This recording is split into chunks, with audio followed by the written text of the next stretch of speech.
अहो बातमी बघितली का? कुठली? अहो देवदर्शन निघाली लोक, ते ऍक्सिडेंट झाला त्यांचा, पण समर्थांच्या कृपेने सगळी सुखरूप आहेत, कुणाला काही दुःखापात झालेलं नाही. काही स्वामी समर्थांच्या कृपेने काही झालं नाही. देवाला चालले लोक, मग का नाही वाचवली? कुठे तेव्हा स्वामींनी का नाही वाचवलं मग त्यांना? अरे तसं नसतं बाळा, स्वामींच्या कृपेमुळे जास्त काही होण्याऐवजी थोडक्यात त्यांचं निभावलं, म्हणजे कुणाला काही दुःखापत झालेली नाही. आणि तू तसं पण म्हणू नको, तुला किती मोठ्या संकटातून स्वामींनी खूप वेळा वाचवलेला. हे सगळी तुमची अंधश्रद्धा आहे. असं काही नसतं, काही नाही स्वामी वगैरे काय.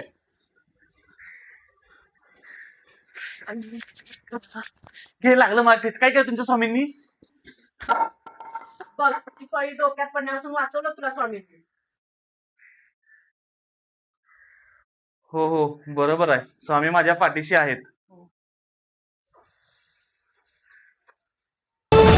भिऊ नकोस, मी तुझ्या पाठीशी आहे.